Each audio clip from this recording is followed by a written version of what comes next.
Another important, very important person in a writer's life is an agent.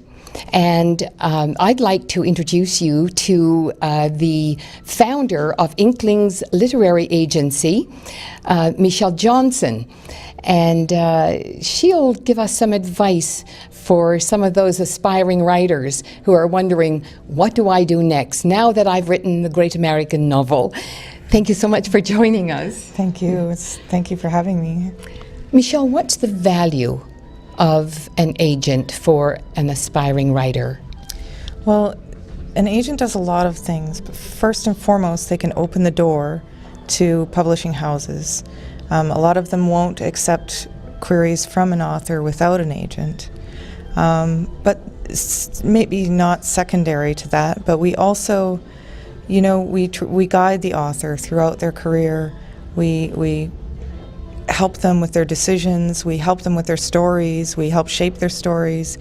We really go to bat for them. And I think the most important part of what I do is just advocating for them and taking care of their best interests. Now, it's very difficult for a writer to find a publisher.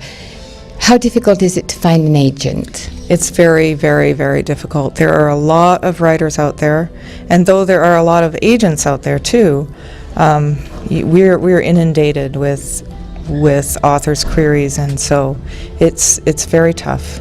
But you up your chances by going to a conference like this. Making that personal connection really makes a difference.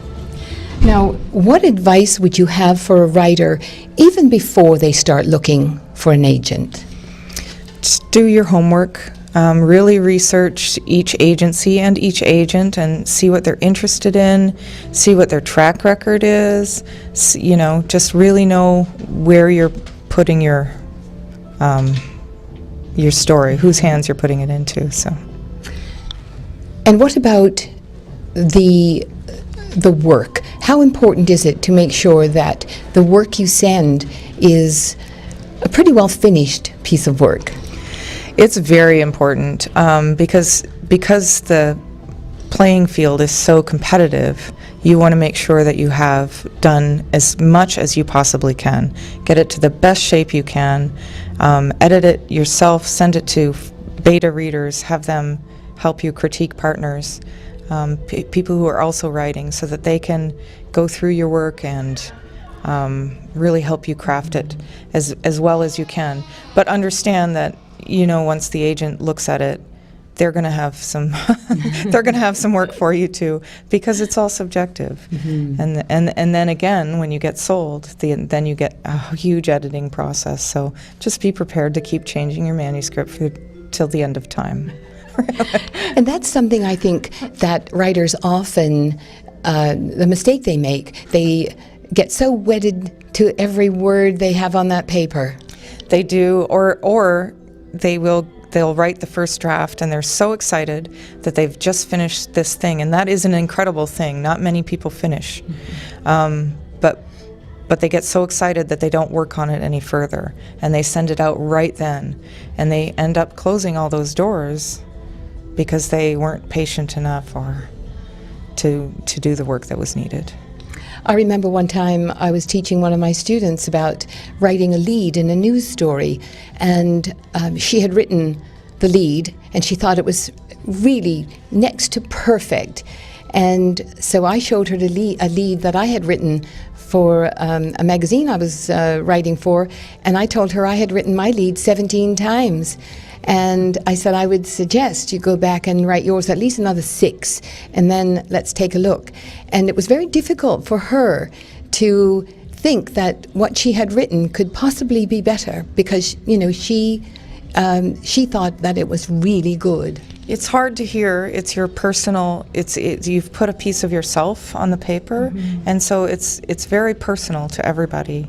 It takes a long time to get used to getting feedback and to get used to being able to work with your stuff to try to improve it, because it's art. Mm-hmm. And you think writing is not like any other art, where if you make a painting, people don't sit there and tell you need to change this line or make this tree move in a different way. you paint something, it's painted, that's your art. But when you do it with writing, it's just not that way. Everybody beats you up, so you need to have a thick skin and be ready to keep working.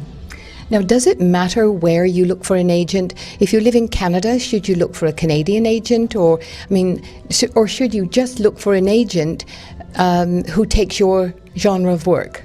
I would think, the border between Canada and the U.S. is pretty soft when it comes to literature. Nobody has built a wall there, but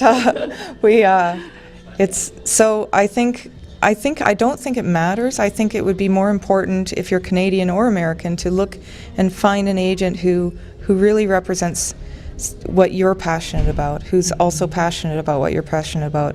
And I think, because I know some Canadian agents that do work and sell in the States, and they sell well. Several of them are here, actually, and I also know some American agents who sell very well in Canada. So it's just depending on what you're looking for and what you're comfortable with. And what final bits of advice would you have for an author? Keep working, keep going. You have to be strong. You don't let it get you down. That's it.